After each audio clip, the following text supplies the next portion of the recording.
So the author's note for last month, where Ichikawa talked about designing the poster for the 10th year anniversary of the Chitose airport, actually updated their website on September 14th, weeks after chapter 103 came out, with Ichikawa's new artwork. The site is actually super cute with the confetti that reminds me of the scene of when the Earth Gems first made it to the moon. Some of the characters do look a little Lunarian-like. There's a buff squirrel, and the flowers remind me of the moths that we saw in recent chapters. With this chapter's author notes, Ichikawa wrote an essay in the Floral and Design magazine. Obviously it's in Japanese, but really cool stuff, especially since what she was doing prior to being a mangaka was designing book covers and floral patterns, like the one she wrote in. This was the first chapter that I read that gave me this kind of sinking feeling. Almost like the series is ending. The page turn into the full page panels was just breathtaking, and it's really a beautiful usage of it because this type of layout kind of sneaks up on you compared to a double page spread that kind of hits you in the face immediately after the turn since it's across both pages. Really loved how Ichikawa used it in two different instances in this chapter. So far for volume 13, we have about 109 pages of material from chapters 99 to 104. The typical Houseki no Kuni volume is about 190 pages, so if this volume is projected to be about the same length, we have roughly 81 pages or 4 chapters at 20-ish pages each, which sets us up for a chapter 108 as the end of volume 13. We haven't gotten many double page spreads this volume outside of the one in chapter 99, and most of the chapters thus far have been sub 20 pages, so we are potentially in for some meatier final chap. Speaking of meaty things, the dialogue in this chapter was hella dense. Brongo, which is a combination of brother and Congo, so Brongo, shoutouts to Solris, who was using this nickname for Eyeball Kun or the Box, and honestly I love it. It's such a goofy name for a goofy character who is flexing and bragging about killing humanity. Like, I get it. You know, if I had a ride or die mother and I would feel, you know, maybe I would feel some remorse for causing the removal of a species from the world, the same species as the mother that I would do anything for. But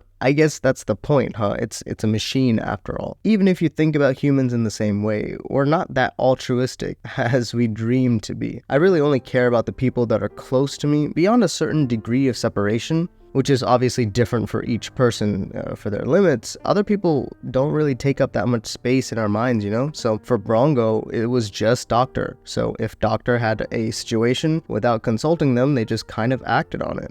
With chapter 101, I talked about perspectives and how throughout the series we get breadcrumbs of what someone is actually like through the eyes of somebody else. Ichikawa set up the Doctor through a lot of hearsay, and we finally got another version of her from the eye's point of view. The imitation Doctor was just a shell of what she looked like, and the Dream Doctor in chapter 97 was much more pessimistic or kind of lackadaisical, but in a cynical kind of way, compared to what we saw Brongo describe her as in chapter 104. But again, it's super understandable as she wasn't credited for her work and her boss was just kind of swiping on Tinder. Even with this bitterness, she has this kind of dry humor of tossing potato chips and coffee as sustenance for an eye, which we saw both of these items in chapter 89 at the beginning of volume 12 when the box was first introduced to us via Barbata. We also get some expansion of the history as Barbata made it seem like it was Congo's lack of freedom that had the bigger impact on how things turned out in this future, which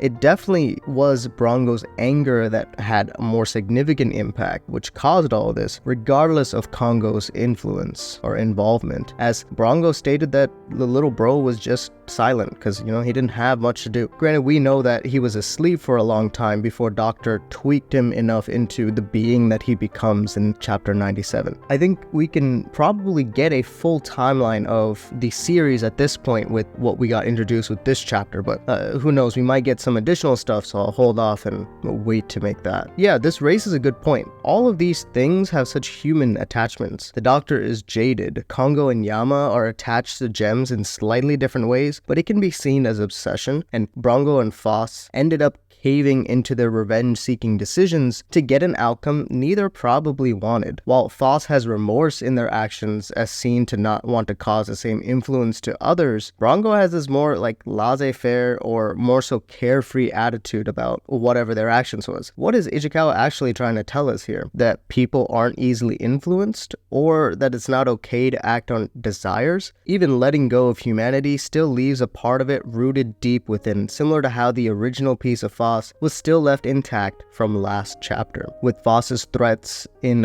chapter 98 to the Lunarians about sending them into a solar flare kind of gives us a hint or some foreshadowing that I don't think the sun frying the earth will be our soft ending that was described here. This prayer that Phos has been holding back is the end of the story, but it will be a gentle prayer, one with kindness and happiness for all. The sun was used here to really show the passage of time, that while Ichikawa finally explicitly stated how much time had passed with 10,000 years or 30,000 years of a wait before continuing the story, but that was just to give us whiplash of the sun feasting on Mercury, which generally takes billions of years if we're going off our own timeline on Earth. Of course, this is different in this world, as the water on Earth should have been gone, but we see where Pebble was talking about who should be happy in terms of the components of humanity. And obviously, the island that Phos has been on this entire time post-prayer doesn't really seem to have changed much across the years or millennia or however long it's been. You can take a look at chapter 99's video where I talk about white dwarfs and what the sun's state is for more information. Thank you for listening to these videos across 3 years now. It makes me extremely happy that I get to ramble and share some thoughts across the series that has taken over my life for this long. As always, the live stream version has different thoughts in a different format, which you'll have access to in the live tab on the channel, but I'll see you when 105 drops. Peace.